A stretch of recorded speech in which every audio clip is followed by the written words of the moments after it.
What is up, Ryan? Welcome to week 23 of the Bad Beat Bryce and Ryan the Rock podcast. How you doing today, Ryan? Wow, I'm doing really well. This wide shot gets a much better shot of my new podcast mic, and look at this thing. It's humongous. How are you liking the quality? You dropped some money on some good... Yeah, this wasn't too expensive. It's it's amazing because people have podcasts now that there's decent podcast mics for good money. So if you're lucky, I'll put a link in the description to mine if you like it. Sounds like a plan. So what are we talking about today, Ryan? Well, I mean, first and foremost, I'd like to bring up the fact that if you're watching this right now, you should pause for a moment, go down, and hit the like and subscribe button. 100%. Absolutely. We need some help. The YouTube algorithm is such that we need likes and subscriptions, not just views. So please, it requires 2 seconds of your time and none of your money. And it lets the YouTube algorithm know you like us and helps other people who also like poker find us too. So please take a moment to do that. But poker topic wise, we wanted to talk a little bit today about how to balance ranges against particular opponents. Now, this question came up from one of the hands in the podcast that we'll go over later, but basically where we were talking about how to play against a professional live, which isn't something I've ever had the experience in, having the conversation about how playing against that particular opponent changes your ranges. So, Bryce, you want to start us off and just kind of take us from there? Yeah, so I think obviously you don't want to play against every player differently, but if there's a very competent poker pro, I won't play back against them as much as I would against a rec player who I would try to isolate. So the hand he's talking about, we 3-bet with King 10 suited, and I was just saying how on the button it's pretty standard play, but against a pro I was basically just saying and giving props to him for having the chutzpah to 3-bet this pro with King 10 suited against a middle position player. So I was just basically saying how sometimes I stay out of pros' ways, and Ryan was saying how you should not play drastically different against pros, and we were basically just having a dialogue about how different your range and your range construction should be when playing against different player archetypes and different player skill levels. Exactly. And I think especially against professionals, after the conversation that we had, I think it is perfectly reasonable to say, you don't want to get put in a gross position as someone who you know is very capable of doing that. So yeah, I think the argument could be made that those marginal 3-bet hands that might be standard against your average 2-5 player, that that's not going to fly against a professional who's this particular person had been a main event final tableist. That's not going to fly against this person ever. So you do have to be careful with your marginal hands. It's interesting though, because I think a pro is a lot more inclined to open a hand, let's just say 10-8, 9-jack than a rec player. So you know that this pro is putting in money maybe a little lighter than a lot of nit recs. Obviously there are fish everywhere, but right. Yeah, I mean it's just very dependent. But I think it should be different per player. Your ranges and your 3-bet ranges. I mean obviously that's pretty. Right. Because that's the thing is when I first thought about it, I was like, yeah, but it's King 10 suited facing, a cutoff open from the button. That's just a standard 3-bet. But if you're just thinking about everything as standard and you're not taking into account the variables of live poker, you're not playing poker correctly. You need to have the knowledge to say, wow, I just overheard a conversation behind me. This dude's a main event final tableist. I should probably think about when I'm going to 3-bet King 10 suited. So yeah, I agree. Absolutely. I'm excited to get on our guest, so I don't think we need to nail on that topic too much. But before we do, I'll give you a little shout out for Ryan recently took down our Sunday Deep Stack tournament, and he beat a very competent player in the final too. Yours truly. So congrats, Ryan. Oh, thank you, sir. Please, we've been having way too much fun. Introduce our lovely guest. Absolutely. So this week on the All In podcast, we are beyond excited to welcome our second female guest, Ashley Hine, aka Action Ashley, is a small stakes MTT and cash game crusher from Fort Worth, Texas. From typical poker beginnings, watching her father play 50-cent $1 games with her work buddies, her love of the games blossomed into effectively a second career. A mother of 4 real children and 2 furry ones, as well as a real estate business owner and mother, Ashley's blog, Living the Dream, which you can find online, and we'll put a link to the description, is definitely worth the read to keep up on her family's crazy life and her poker goals. Without further ado, please welcome Ashley to the All In podcast. Welcome, Ashley. Hi, guys. How are y'all? Oh, doing great. Thanks for coming on today. No problem. Thanks for having me. We like the intro, Ryan. You're always doing great on this. You did your research. I did. Appreciate it. Well, that's what I'm saying is, so as we mentioned in the intro, you started in your poker career, and this was a really interesting part of your intro, watching your dad play 50-cent $1 games with work buddies. I did. At what point did you realize that you wanted to get in the game, and how did you get started playing? Oh man. So I was 19 when I started playing poker. I I took my first trip up to WinStar by myself, and I actually took $200.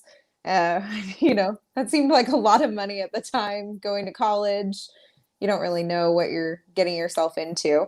Right. I did learn watching my dad just play. He was a police officer, so he would just play on Friday nights with his cop buddies, quarter, dime, nickel games, and just chill at the house. And so I became fascinated with it. He taught me backgammon, card games, blackjack, all of it. So I've learned baccarat, craps, pretty much every casino game you can think of. My dad taught me. And now he tells everybody that he learns more poker from me. So it's pretty funny. But I went to WinStar and I got my butt handed to me, for lack of a better terms. I had no clue what I was doing. And there was actually a gentleman there that sat right next to me. And he told me, he said, if you really want to learn how to play and you want to know what you're doing, he said, you need to go read this book. And I said, all right, what's this book? And he told me to go read a book by Annie Duke. And so that was the first poker book that I ever read. I kind of became fascinated with her at the first point, and the fact that she was a female, I was like, okay, cool. This is awesome. There's some other females in the industry. This isn't something that I'm just throwing myself into and that I have no clue what I'm doing at all. And, there are other women, even though it's dominated by men. Right. So I went back, I did that. I started doing some research, and I just went and started out playing 1-2, and I just kind of grinded from there. I found a couple of local underground games that I was playing in, and in Louisville and in Dallas that I would go to back in the day, and they dubbed me Action Ashley. That's how I got my nickname. That was going to be one of my questions. So Yeah. Yes. That is actually where it came from. Poker scene. I like it. Correct. I would very much like playing in a game with you because, unlike Ryan, I actually veto more than 10%. So it's a good time. That's awesome. There was actually one specific hand that I got it from, and I played a hand. It was 8-9 suited. I played it. I had literally been folding for probably an hour and a half straight, and I was card dead. I was tired of it. And I had finally gotten the button, and it had come around and everybody had folded to me, and it was just going to the blinds. And I finally looked down at my cards and I was like, suited connectors. I'm like, we're just going to go with this. So I just made this huge raise, comes around to the big blind, and he re-raises over the top of me. And I'm like, okay, well, we're finally going to take a stand, and we're just going to show this dude where we're at. So I just jammed all in. I was like, we're just going to put money to the mouth, see where it is. See how he feels. And it was a 2-5 game that I was playing. It was pretty deep. And I want to say I had like 1,200 behind. But like I said, I didn't have a whole lot. Yeah. I hadn't played anything. I'm so I just shoved. Snaps you off. He snapped, called me. He has queens. And we ran 3 boards, and I won all 3. No. That's good. That's so brutal. I hit a straight on the top board. I hit 2 pair on the second board, and I hit a flush on the bottom board. And he never hit anything. And he just, from that moment on, he goes, I want your luck. You're Action Ashley. Like, I don't know where you are, but I'm calling you every single time. So it sounds like he took it pretty well, though. He wasn't like, F you. He did. How do you yeah. Like, he owned the room. So the one who called me owned the room. So it wasn't like it was too big of a deal for him. And I was like, okay. So I had a huge win session that night. It became a lot of fun. Everybody knew me. And then I became kind of regular there.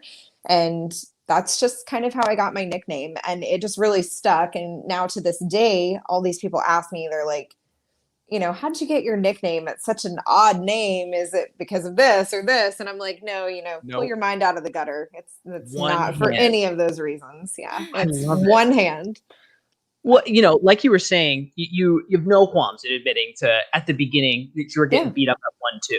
Oh yeah. So if you don't know what you're doing, you're going to get annihilated. And until Yeah. I started studying, reading, I mean, I know you guys had Jonathan Little. I mean, he's one of the people I've probably studied more than anybody. You had 5 of his books. I have 9 of them.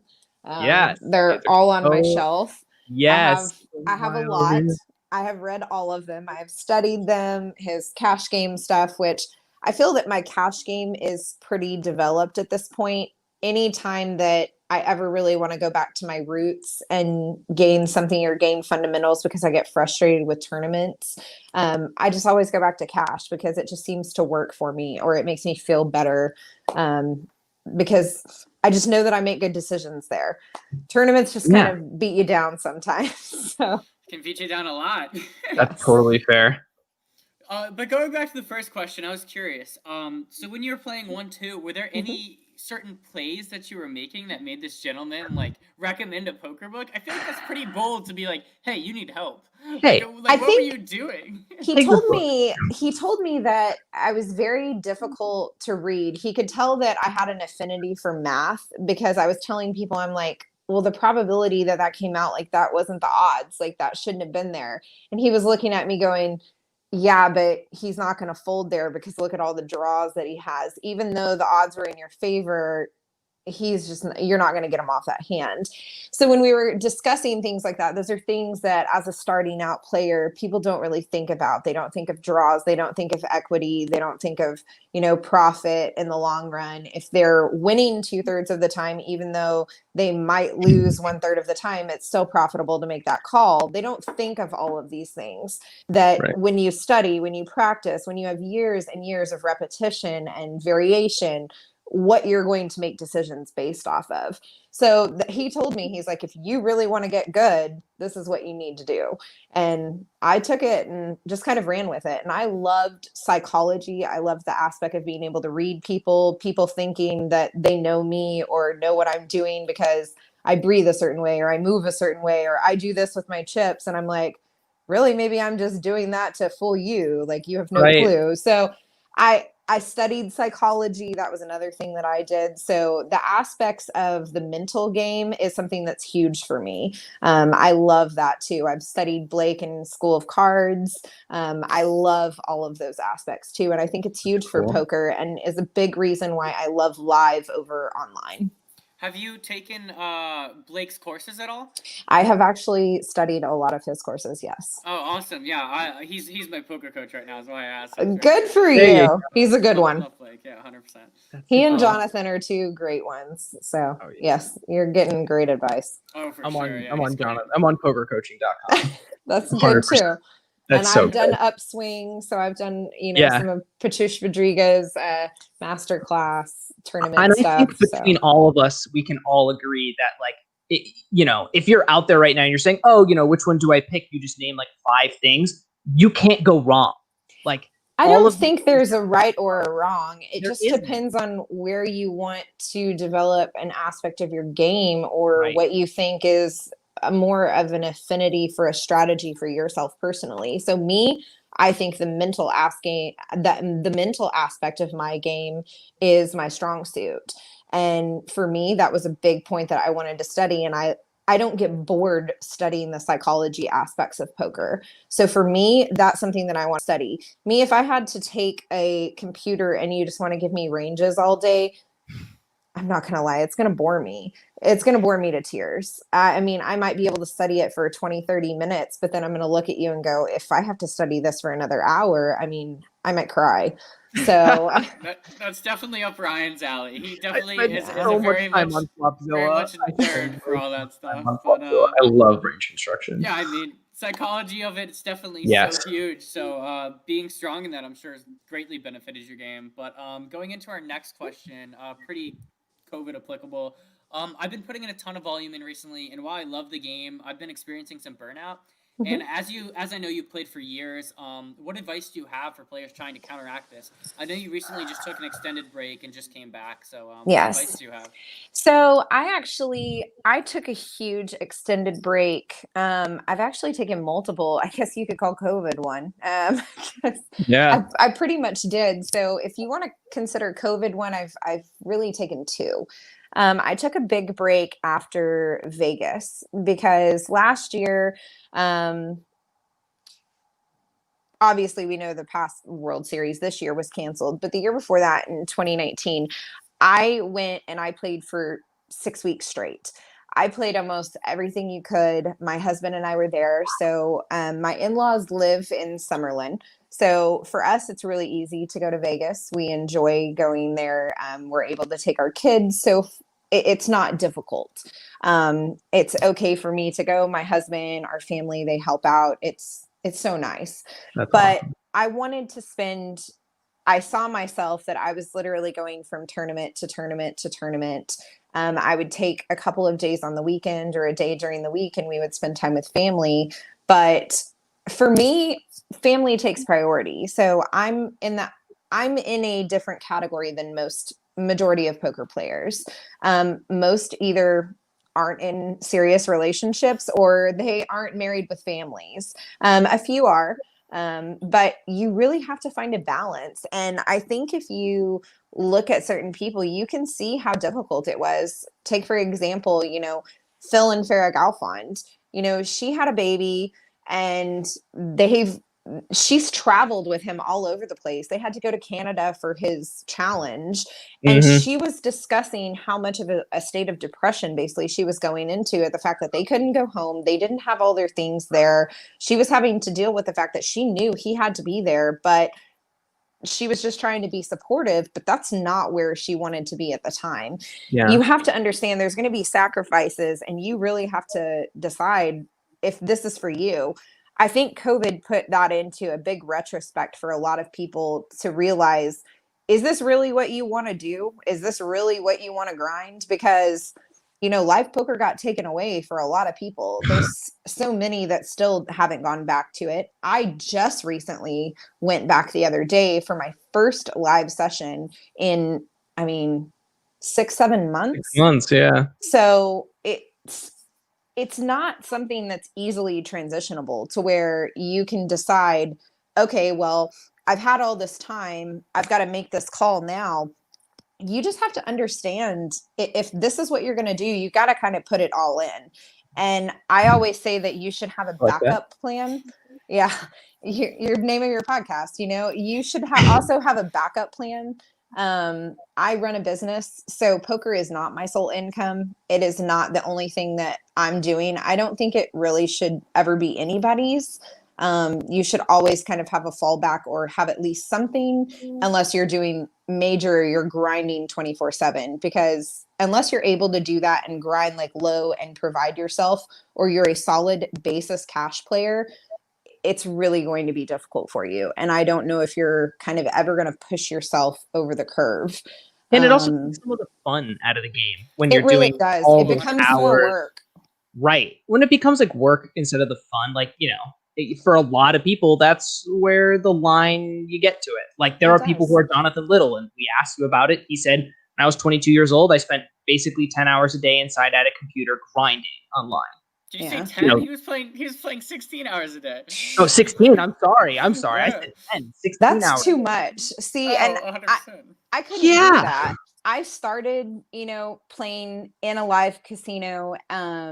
So live was really all I knew. I transitioned to playing a little bit of online. So I did smaller stuff. I was never in on like full tilt or anything like that. I could have been, it just wasn't my forte. I more so did ACR. I did a couple of things like intertops. I did some small stuff, but nothing massive. Obviously I won some package trips because of it. I won some great things and events that I got to go play in and experience, but it didn't, the online realm was not for me. I am not somebody to sit here and grind 24/7 like you watch all these people on Twitch. I can't do that. That's not me. It is for some people and it's cut out, but it shows the nitty gritty and what you're into. Yeah. Absolutely. So you kind of answered this already, but how do you manage to balance everything? I mean, family, business, poker. I mean, you've described Oh how boy. basically it comes down to the priority, and how you prioritize your family, which is I think is the right I'll thing be to do. But honest. how do you do it? My life on a day-to-day basis is literally lived just like that, day to day. I have a calendar. I go month to month. I try not to really like plan outside of that unless we're planning vacations or stuff for the kids, because stuff comes up last minute with 4 kids. Yeah. Between doctor's appointments, school visits, extracurriculars, All anything that. that we're doing, family. I mean, it's so much. And then between my husband writing events, if I tell him, hey, I kind of want to go do this, he's like, okay, go. Like, you need a break too. So we're just both of us are really supportive of each other. We're not the jealous type to where I tell him, okay, this is frustrating. If he gets to go a few weekends, he's like, okay, yeah, now you need your time. I get it. You go do you. So Balance. Super it's key. it's really good. We have balance. We have great communication. So that is definitely crystal key there. Yeah, And That's it's great. good. I think that's so huge. I think, yeah, I mean, poker is just so emotional. Like when you lose and you've had these horrible days. Like 2 weeks ago, I just Yeah. lost thousands of dollars, and I was talking to my girlfriend, and like if she wasn't supportive, if she was like, "Wow, like maybe you should quit," like that would be incredibly hurtful. But she's like, Right. "No, like literally, one, just like look at how much money like you've made. Like you're still winning. Like you had a bad day. It's Right. okay. Like just having Right. that support system." And I mean, we don't share money, but obviously, like having a husband in which you like share a bank account, got all these responsibilities, Oh like you yeah. have this other income, but obviously, like money is a very touchy subject in a lot of people's lives, and the fact that you have someone willing to support you in your investment is just so important. And Phil and Sarah Galfond, huge example. Oh Obviously, yeah. made her Absolutely. sad, but she really just loved him, and I'm sure that meant a lot to him. And he's Absolutely. made a lot of money, so it's very The important. best advice I can give to people if you're in a relationship with somebody with poker is I wouldn't I wouldn't be conversing about every single thing that you are dealing with when you come home. I would try to Right. leave a lot of it because it does become overwhelming, especially if it's something that isn't their affinity or isn't really that big of a deal to them. Um, for example, my husband doesn't play a lick of poker. So he doesn't really know much of anything, which is kind of nice. We Yeah. have our things that we enjoy together and we have other things that we don't. He knows aspects of poker and he loves coming to support me in certain times. Other times he gets that it's just kind of my thing, like lets me go do my ordeal and he's got his. Other times he's like, yeah, I'll be there to cheer you on. If I make a final table or something, he's trying his dangest to get family over here to support and try to be there for me. So Right. we have those, but other than that, we try to leave it at the door now because we have had those battles to where it's been, okay, I'll come home and man, I can't believe like I just had this horrible suck out. Like, how did this happen to me? Like, and then he just looks at me going, I don't want you to come home like that. Like, I just want you happy. Like, regardless whether you lost or not, I don't care. Like, you Yeah, went knowing you could lose, so it Right. doesn't matter. that's And good. that's kind of how we establish it now. And we did that years ago, and it's been much better Yeah, ever I think since. that's good though. That's very healthy. Do you want to go into the next question, Ryan? Right. So this is a really key one. I would say, that people tend to heavily underestimate, I think you'd agree with this, people tend to heavily underestimate women in the poker room, if only because there are so few. Right? But you've proven them wrong time and time again, to I the point try. that your name is literally Action Ashley. What advice would you give to female poker players or people who are out there who are female who think about getting into the poker world as this like masculine dude world? Actually, I would say take it to your advantage because most men will call you down with nothing because they think that you are full of it. Ride it to your advantage. Just run with it. It's really actually nice. Some people talk, but I've kind of found over the years now that I have a name established where I play and how many people know me, that doesn't really happen that often anymore. Mm, The more and more that you play, people start to build up and see like how you are, how you play, the hands that you show down. I mean, I would definitely say start playing tighter and be smart about it. Obviously, don't go in there and try to like bluff every single thing that you're doing. I wouldn't be doing that, but just be smart about your decisions and obviously study. Don't go in there thinking that you're a know-it-all or that you're going to go in and just win everything, because you're not. There's going to be sessions. Literally, my first session back, I had to, I went on there and I posted and told everybody I got in jacks against eights and I was super ahead. Dude spikes an 8 on me, and people were like, "Oh man, your first session back." I'm like, "That's okay. I was ahead. I mean, it doesn't make me feel bad. I didn't get it in bad." And they're sitting here going, "But you lost." I'm like, again, you're results oriented. That's my first session back in 6 months. I have screamed at Ryan so many times. I'm like, dude, good job. You got the money and good. Move on. Yeah. Yeah, exactly. You can't harp on it. If I literally harped on that every single time, I did that in the beginning, and that's why I took such a big break from last year with Vegas, because every single event that I played in Vegas, I busted out, and every single one of them I got it in good and I lost. And I was annihilating. And I literally was getting crushed. And it was percentages that people couldn't believe. And I took pictures, and I thought about it in the end, and I just like didn't post any of them. And my dad and I had actually talked about it in advance, and he said, "I think you should just go to Vegas and not post anything about anything that you're doing. I think you should just be there. You can post the events that you're going to play, but don't post how anything goes unless like you bag. Don't post like how you cash or anything until the very end of the summer. And then you can let everybody know how it goes. And then you can evaluate what you need to do." And so I did that. And that's what made me take a break, was because I realized how frustrated I was getting and how results oriented I was being when I was making all the right decisions. I was making all the right decisions, but I wasn't getting the scenarios that I wanted. And, that's not always going to be the outcome that you expect. Just because you have the best hand doesn't mean that you're going to get what you want. No. I wish that was the case, but unfortunately it's not. Right. So you have to understand that if that's how it's going to be, and that's how it is 99% of the time when you play tournament poker. Tournaments are brutal. They are brutal. And they are. A player, you have to realize that most of the time you're going to be losing. So unless you're a cash player that is funneling your income, that's where you're going to be making your money. 100%. Right. It's the bread and butter. So our last question before we go into your hand history is, obviously Texas is known for wild poker playing. Do you have any poker stories that would just blow listeners' minds? It could be a hand history. It could be a crazy player. It could be really anything. Does anything come to mind? Too many. Let's see. Many? Most of them are all from WinStar. As crazy as that sounds. And they're all cash games. So most people, if anybody's watching, WinStar hasn't opened their poker room back up. It's super sad because it's like 45 minutes from me. And they run this one round of each. And in the past like year and a half, 2 years, I started studying PLO. And it's become a game that I have really enjoyed. It's so much fun. And I encourage anybody who doesn't play PLO, I would really study it. So much fun. You'll have a blast. Is Ashley degenning the 5 part? Yes.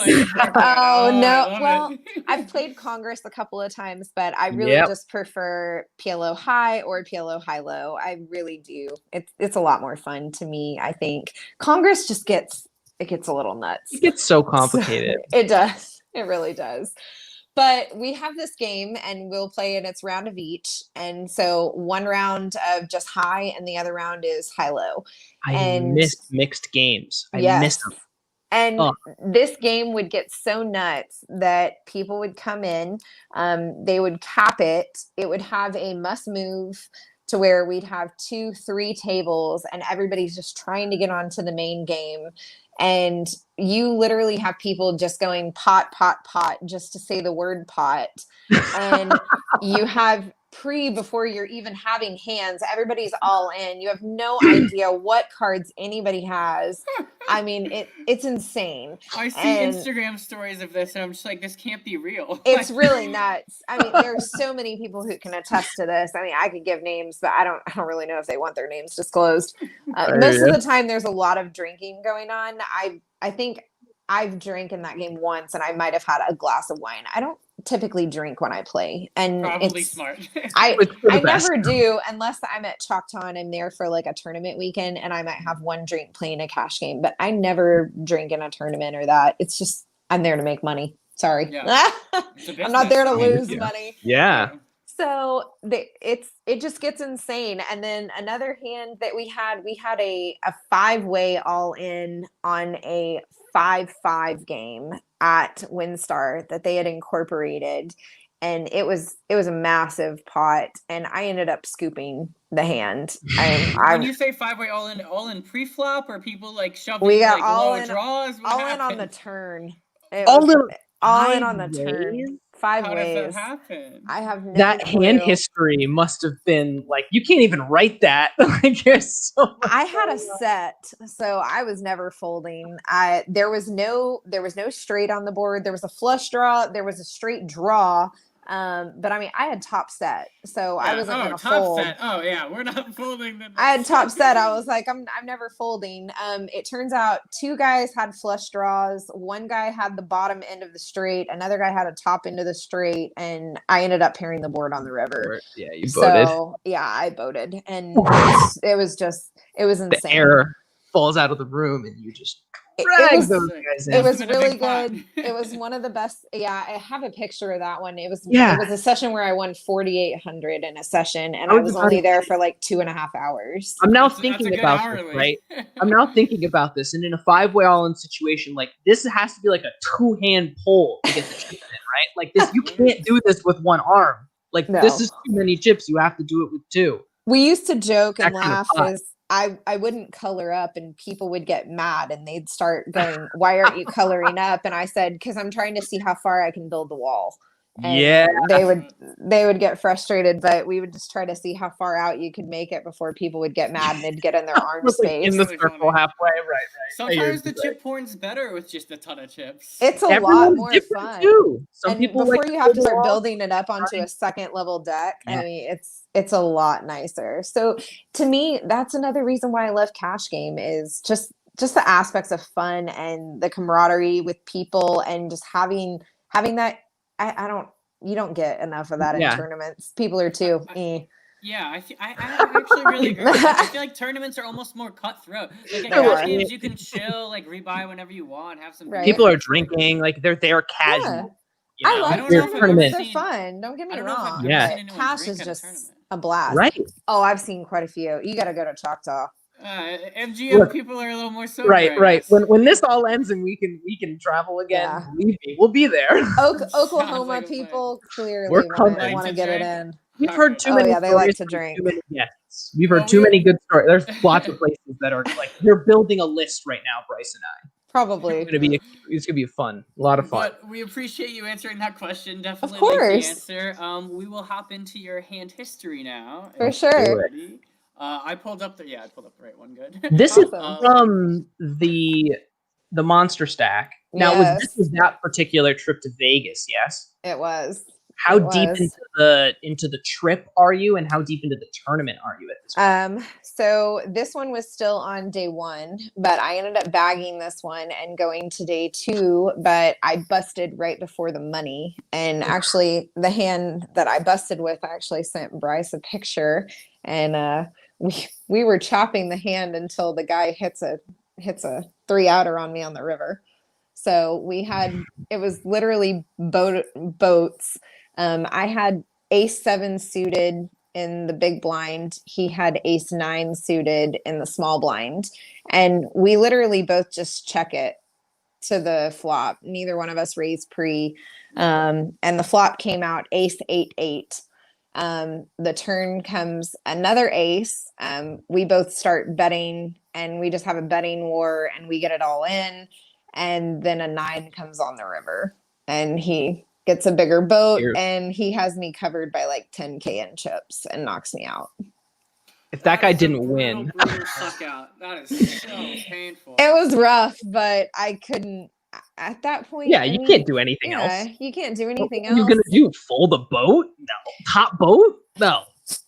That's kind of what I mean by people were asking me, they're like, how did you play all these events and you didn't cash, like you didn't do good? Like I saw you bag multiple of them, and I would just tell them like one story like that. They're like, how does that even happen?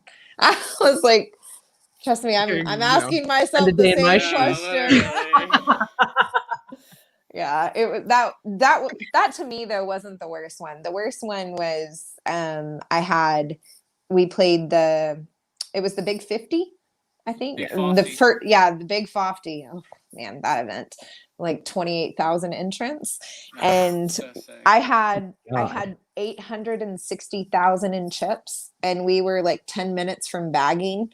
We're in the Brasilia room. We had just broke from the main, and we walked in, and the first hand I'm dealt, I get pocket aces. And I was like, this is gold, and I'm under the gun. Easy game. Easy game. So, oh yeah. So I raise, goes around to the guy on the button, and he just shoves. He shoves his whole stack of 680K. Snap. And I was like, snap call.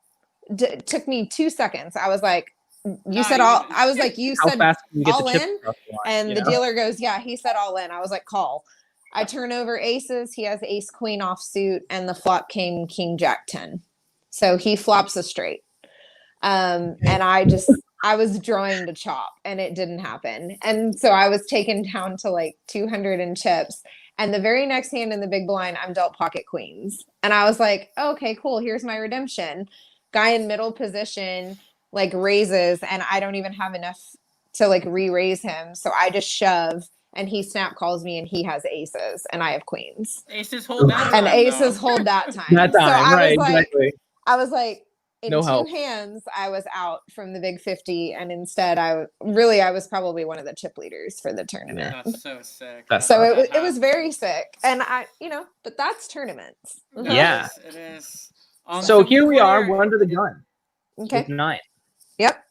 Is this We're a cash game definitely hand or opening. tournament? No, this is tournament. This is the monster Okay. stack. Yeah. So I make Ryan make these hands, and I like to read them live. So I actually have not read what happens this hand, so I can Right. give like live analysis. Oh, But, this is good. Yeah, let's see what happens. Okay. We're a All right, low we got budget operation. fold. Someone has to do it, you know? Someone's Yes. got to do it. All right, so we just flat pre-flop. Did you consider at all putting in the raise? What are you talking about? She No. opened I under the raised. gun. I opened. Oh shoot! I thought you were big blind. I am stupid. No. So How I've got big I've did got you raise? 78K effective. Yeah. I raised to 4.5K at 1-2 blind, 1-2K blinds. So yeah, just 2.5x raise. Standard. Yeah, and under the gun, I mean, I try not to get too crazy, especially with so many people behind. And then I think it's 4 people. Yeah, you that get call me. hijack, dealer, and big blind Yeah. calls. Yes. So flop. So, super fun. Only one card is over me. Big blind checks, comes to me, and I lead out 9K. This is an interesting spot. I feel like Yes. you could go either way here. I think, could check, I could bet. right. I think I like your sizing. What you chose to bet, I think, is correct. I chose to Because- bet because I was the opener under the gun. And then secondly, only one card over, being 4 ways to the flop. I feel I have a better potential to either get it heads up and get other people to fold. I also don't want a whole lot of draws in there or heavy. So if everybody checks around and another card comes out or another heart, that's going to put more pressure on my hand. Also, if another high card comes out, it's going to make my hand feel a lot weaker, and I don't really want that. So I'd rather put the pressure on them. No, I absolutely think you should bet here, and I like your sizing. I think that a flush draw can't really raise you here on this board. Yep. No, Especially they're just going to have to flat. Yeah, exactly. And if an overcard comes at this point when they call, I mean, obviously it's not great, but you can still rep, like, if an ace comes out. Obviously, I mean, you're still afraid of, like, ace 10, but if a hand like 10 jack or whatever calls you, Correct. you can still get them off it. Yeah, I mean, there's only one overcard, and it's a 10. Obviously, an ace I would look to check here, probably. I mean, unless you just want to go broke with nines, but yeah. So I think it's totally fine, Ryan. What do you think? I No, I'm like it. totally Not with it. fine. And like I said, we're not just betting our hand; we're betting the totality of our range. So like this, 100%. nines in reality here, like we're talking about at specifically this stack depth, nines is towards the bottom of our opening range. Like we're probably folding sixes and downs at this stack depth. So especially under the gun, we're folding sixes and down. So like we're not just repping nines here. We have all the overpairs. We have all the ace kings, all the ace king of hearts, ace queen of hearts, ace jack of hearts. We have a lot that is really strong that's in our range here. Let's see how people respond. All right, buttons, flats, and small blind fold. So we're going heads up to a turn. Turn's a pretty good one. We drew this set. We drew Think away. Oh my gosh. All right, so we've got 64K, 37K in the pot. What are you looking to size this turn? So I actually opt to check here. Seeing as we bank our card, nothing's hit other than people trying to chase draws. Obviously, if they have pocket tens, but that's not what we're thinking that they've got here. Any over cards, obviously, probably aren't going to fold for a draw. So you just check it. I'm trying to get them to induce to bet, and then I just check raise and try to get more value here, seeing if they're not able to fold. Do you think that a draw bets here when you check this turn card? I think they're trying to, because you're wanting to get more value on your way to the river. And what are you thinking that I'm raising here that I've actually hit? So majority of the time, unless I've actually banked tens or nines here, majority of the time you're probably from under the gun. What are you going to put me on? Yes, you might put me on higher pairs, but you could also be putting me on ace king, ace queen suited, higher cards like that. So they're going to be thinking I could be on draws as well.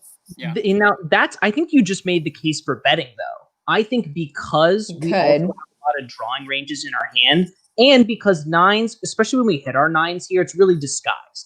I don't think the guy on the button, is going to think that you've drilled a set of nines on this turn, especially if you were to barrel again. And I think that even like if he has a flush draw here at 40 big blinds deep, if you bet like 9 big blinds here, like 18K or something like that, I don't think he's going to fold. And then, I honestly think that he's probably just going to rip it in there just because you have so little back that he's going to be like, I have the odds now to rip it in.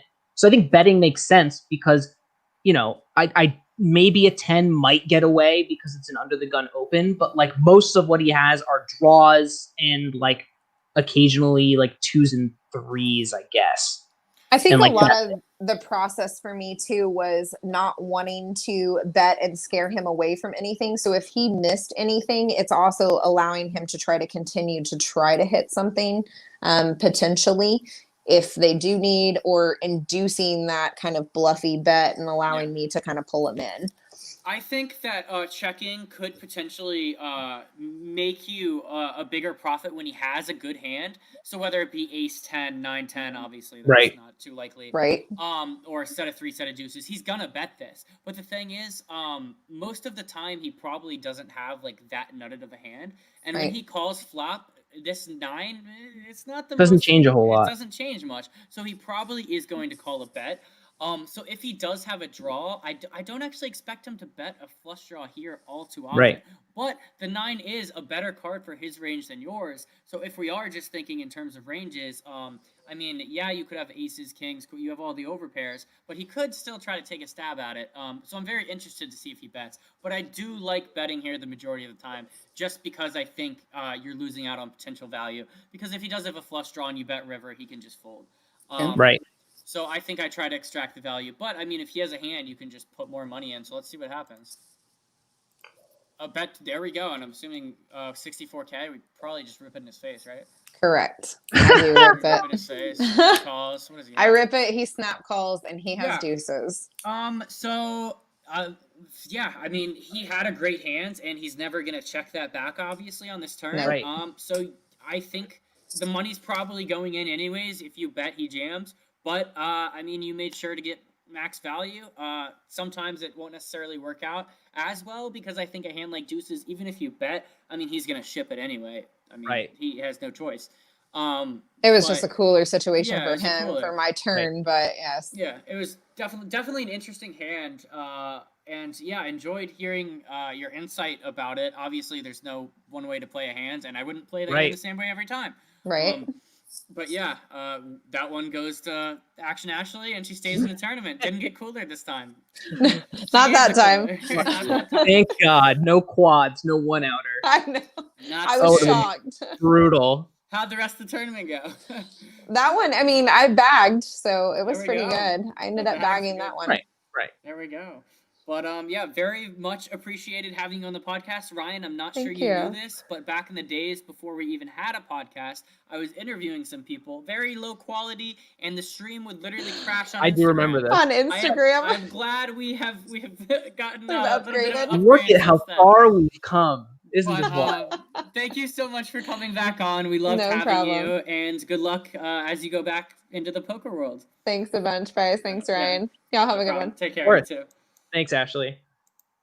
Alrighty, Wow. I think we have What a 2 more great hands for you guys. Yeah, loved She's that fabulous. interview. She's Shit. fabulous. I need to hear more of those Texas stories. The more Oh, and more my stories I God. hear, man, it's just Look, crazy. every guest we have on, they tell us about these things from these different casinos, and I get FOMO, and it's like, oh man, I just, but nothing's open, and like obviously we can't, but Oh, is your poker room not open yet? no, and nothing's open in Connecticut or Massachusetts. Oh, okay. Yeah. I have the next hand for us. I believe that this is viewer submission that we're talking about. Yeah, it is. We have King 10 of clubs against the pro.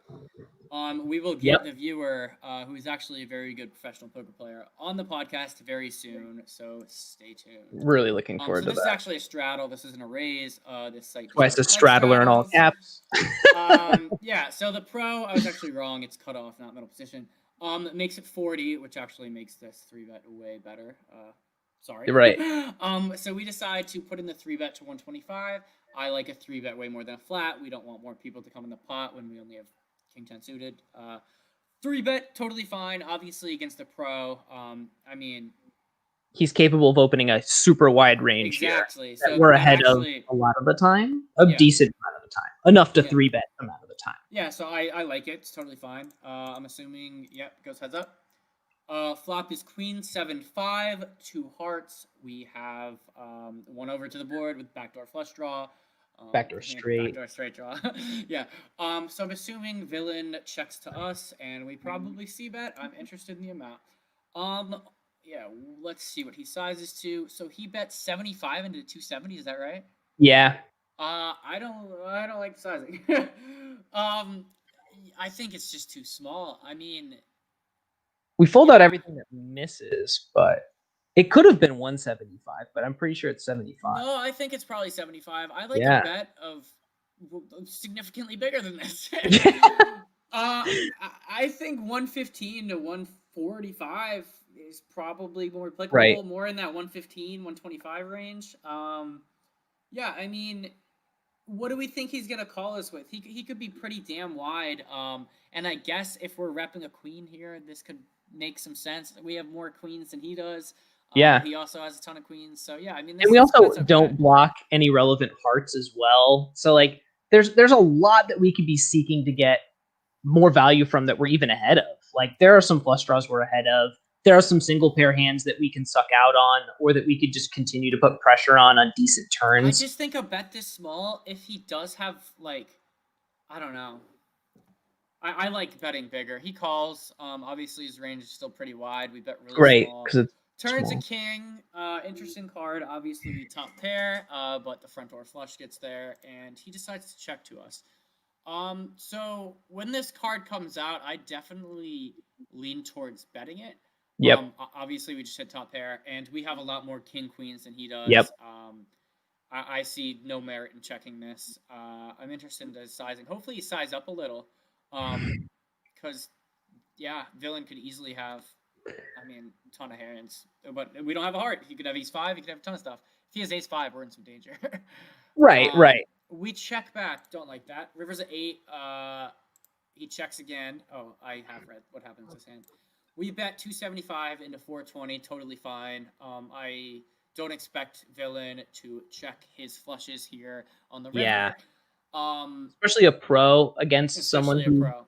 yeah, So I don't he really think decides there's to a lot of. raise to 850. So this is such an interesting raise, and I think so often it's not a flush.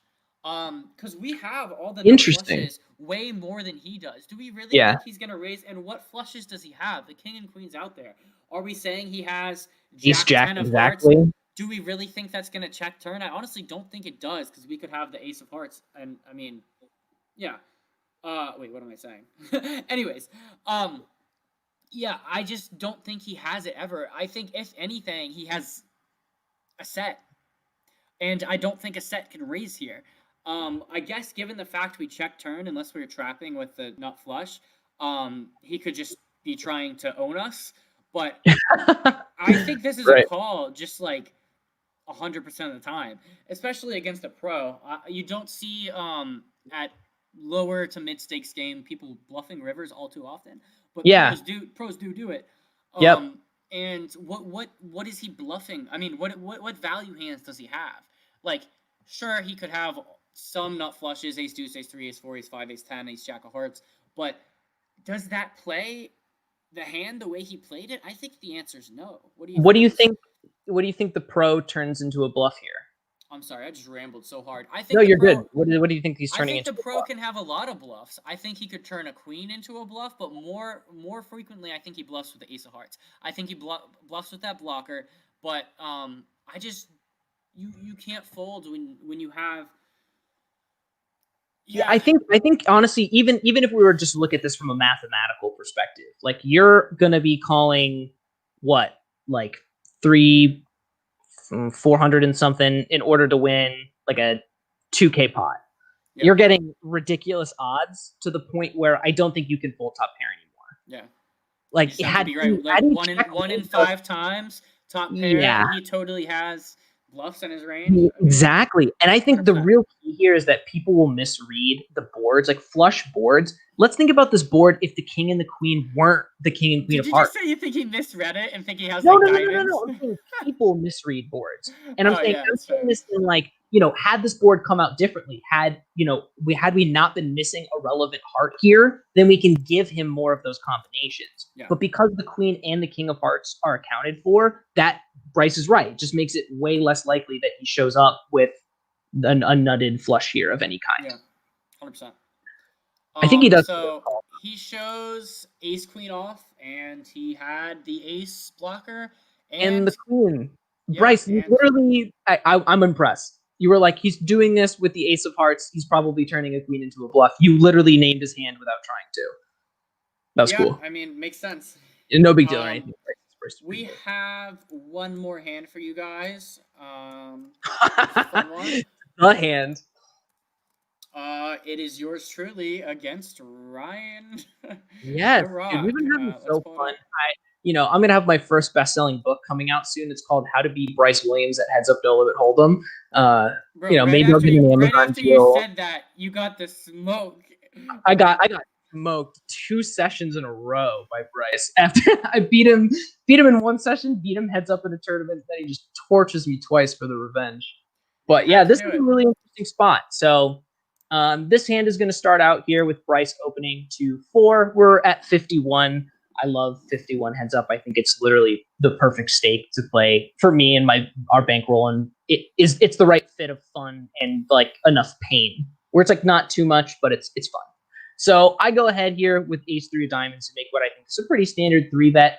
You can make the case for flatting this sometimes, but I really like the suited wheel aces. They have a lot of playability post flop. 100%. Although they can put you in weird spots as well, but I like it here. I don't think there's much. So yeah, no, I agree. So you put it to 12, standard, wheel suited ace, and I just flat. So the flop comes ace 5 king, and action is on you as a pre-flop aggressor. What are you thinking? 100% betting here. Ace king 5 is a great board for my 3-betting range. I'm showing up here with all the good aces, all the good kings, and all the ace kings. So 100% this is a bet. I'm also can be backed up by the fact that I have backdoor equity. I can also, there's a 5 out there, so I can hit my wheel. There's a diamond out there, so I can hit my flush. This is 100% a betting spot. I don't think I'm checking here that often, if ever. Yeah. So I 100% agree. You go ahead and bet 11 into 24. Yeah, I think your sizing's fine. Yeah. I don't really yeah. know if you could, you could go a little I think bit it's totally a fine. smaller, but I think it accomplishes exactly what you want. So what are you thinking when I just flat this? Oh boy. I mean, you could have a lot of hands here. Just wide range. I mean, how many hands do I have? You think I'm calling the queen 10 just for the gutter ball? The answer is yes to Steve. Yes, the answer is absolutely yes. The answer is yes. So that's what I'm saying is like you can have suited broadways here. You can have, king queen. You can have a lot of two pairs. Well, not a lot of two pairs, but some two pairs. But yeah, I think you can be flatting this with a lot of your range. I don't even expect you to be 3-betting ace king 5 monotone all that much, really. Yeah. So you go 26 on the turn. You get 2 pair, and you bet 26 into 46. Yeah. Interesting. I like sizing up a little bigger with the flush draw hits. Yep. I think it should have been like 30 was probably the right sizing there. Yeah, but I mean, not horrible. And I decide to make it 80. Interesting. Obviously you have all these kings, so I wonder what Bryce is raising with. Does he decide to just spaz off with a flush draw against the nit? I'd say probably not. But unless he's got 4-6 of hearts, which is to float you with just air. Suicide. I don't know what I have here. I think I have a lot of 2 pairs, and I think I have a lot of sets of 5s and 3s. I agree. Yeah.